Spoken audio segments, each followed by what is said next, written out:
aja alasannya. Itu yang pertama. Yang kedua, kalaupun memang akhirnya ada kesepakatan salah satu dari teman-teman, oke nggak usah pakai ada iuran anggota, tapi ada kontribusi semacam dana abadi. Ini saya belajar dari beberapa kampus, mereka punya dana abadi dari endowment yang dari kelompok masyarakat yang udah sukses. Itu wajar, mereka ngasih dana abadi kayak Kagama tuh dikumpulin suatu PLN, ngasih dana pluk gitu ya, gede langsung. Nah itu memang nggak perlu lagi ada anggota, tinggal apakah programnya itu masuk akal, program yang kalian akan perjuangkan di kepengurusan kalian bisa menjangkau itu. Oke kan? Tadi pertama kita perlu apa enggak? Kedua, kalau nggak perlu harus ada dana abadi. Ketiga, berarti pengurus yang akan terpilih akan mengelola dana itu dalam bentuk apapun. Keempat, wajar dong dengan dana dapat mandataris dari anggota ini punya hak untuk menjalankan kegiatan baik secara profesional maupun secara volunteering. Belajar beberapa ikatan alumni, ada yang profesional. Unpad itu ada yang profesional. Jadi mereka membentuk sebuah yayasan sendiri. Yayasan itu memiliki apakah itu kesana atau memang kita memang voluntary totally voluntary atau kita harus membentuk sebuah usaha sendiri gitu. Dan usaha sendiri SBU ya dia profesional digaji segala macam. Terus di sini terserah apapun namanya. Ya udah, silakan menjelaskan dari aku pengen lihat pandangannya, mungkin nanti bisa direkam. Karena ini begini, karena ini akan menjadi perdebatan yang panjang kalau masalah ini nggak di-solve di 100 hari pertama. Nanti misalnya Jimmy menang, jadi tanya itu nanti. Yang pasti nanya, saya nggak tahu siapa yang lagi pasti nanya. Udah ribut lagi kan, habis ini udah siapin duitnya. Ya, siapin. Nanti Mas Ahmad juga gitu, misalnya Mas Ahmad bilang gini, dihajar lagi. Wah, nggak ada kegiatan terus gue berlindung nggak ada duit. Nggak ada duit ya. Itu kan itu pertanyaan itu hanya bisa di Atau udah pun ada mas dukung juga kegiatannya Jakarta mulu. Nah, walaupun ada kayak gitu lah. Jadi masing-masing dari mungkin dari Mas Ahmad dulu. Itu yang kemarin ketika ketemu Pak Rektor saya tanya sama Pak Rektor. Jadi setiap wisuda mereka itu ditagih duit sekarang 1.200.000 satu orang. Yang wisuda ya. Kemana ini? 1,2 juta posisi terakhir itu sejuta kalau nggak salah yang kemarin itu per siswa per alumni. Tapi saya untuk tanya, kampus. iya. Saya tanya ada nggak Pak porsi buat alumni di situ? Seharusnya kalau dioptimalkan alokasi dananya itu ada seharusnya. Nah, saya berpikir ini juga bahan obrolan kita dengan beberapa kawan gitu ya. Seharusnya kalau ini ya nanti akan di-challenge juga, tapi pikiran saya harusnya kita punya satu siapapun alumni, oke lah, yang ke belakang udah lewat ya. Yang akan datang alumni itu harus ada 1 kali iuran wajib, misalnya 100.000, dan itu akan ngikat ke hak suara. Ya. Kalau memang itu. Yang misalnya nanti untuk election selanjutnya. Tapi yang namanya kebermanfaatan FAS itu bukan hanya untuk yang bayar doang. Karena kan mungkin tidak semuanya juga bisa kita jangkau. Cuma satu.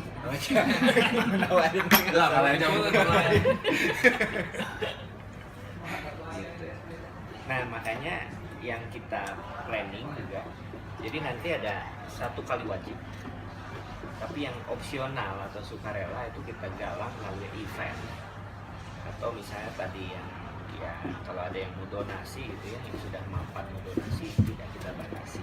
Tapi yang namanya iuran itu, kalau itu juga yang ingin kita perjuangkan tuh di rapat umum anggota gitu, jadi ada bedanya. Karena itu sudah membuktikan bahwa kita ingin kontribusi. Halo Mas. Bang, ya. Ya kalau tidak ngasih ya jangan nuntut macem-macem. Apa Bang? Gitu ya, itu istilah 100.000 misalnya besarannya nanti kita. Bentar Bang ya, aku lagi meeting ya. Untuk sekali. Halo. Dan dia Ya, punya hak pilih. Jadi convert kan pilih. Selebihnya yang sukarela by event, by donation atau apapun, ya itu nanti kita fasilitasi juga sistemnya, programnya dan lain sebagainya. Makanya salah satu yang ingin kita bangun adalah remote donation system. kita bikin kemudahan untuk donasi, baik itu misalnya nanti dari merchandising, membership card dan lain-lain, itu visible sekali untuk kita lakukan gitu. Organisasi dengan 5.000 member aja udah bisa bikin membership card gitu dengan diskon di mana-mana. Nah, ini apalagi lebih dari itu. Nah, memang Dulu kayaknya sempet ya kerjasama. iya, dulu waktu tahun 2008 kita bikin reuni akbar pertama, 500 orang datang di Grand Hyatt. Kebetulan saya waktu itu ya ikut jadi panitianya. Itu ada 500 kartu dari BRI, credit card. Waktu itu kalau nggak salah BRI itu donasi 150 juta buat acara Grand Hyatt itu kita jadiin event. Nah itu dengan 500 mungkin. Saya setuju nanti kita harus ketika itu mulai terkumpul. Kalau misalnya anggaplah 50% dari 32.000 itu berhasil kita kumpulkan, itu udah berapa gitu, gede gitu, itu kita kelola. Dan saya setuju nanti kita akan dorong ada bisnis unit yang dihasilkan oleh alumni, apakah berbentuk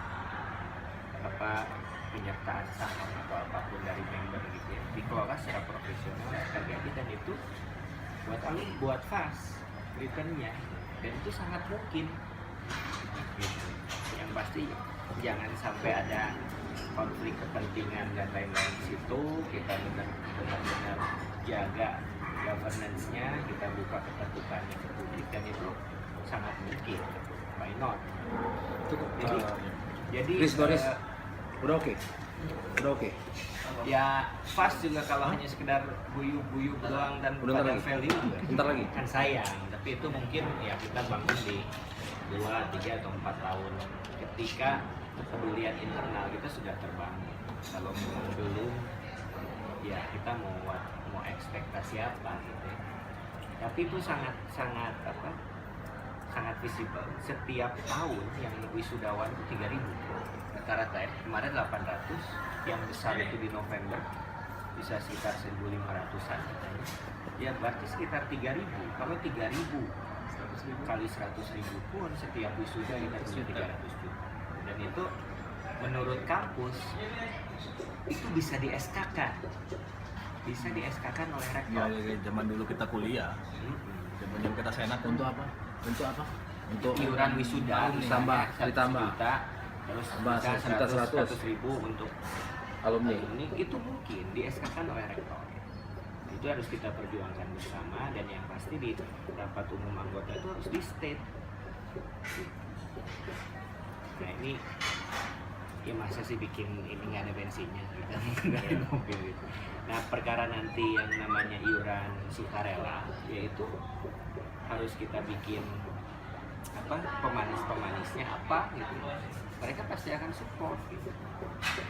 Kalau sukarela kan mau ada yang nyumbang 500 juta, nyumbang 200 juta, gimana kan mungkin. Tapi penyalurannya Ya nanti kan program akan kita detailkan yang benar-benar contoh aja, saya coba lempar di grup gitu ya, saya pakai desainer bikin merchandising ya, baik itu topi, baju gitu ya, kemudian stiker yang mobil itu, lempar coba di grup makan, itu yang mau semuanya beli gitu, dengan harga berapapun gitu kan. Misalnya 20-30% buat fast merchandising, itu kalau kita kolektifkan ada 1.000 orang yang pesen ya itu juga gede gitu. Nah ini program-program seperti itu kan sebetulnya mampu dilakukan, tapi kok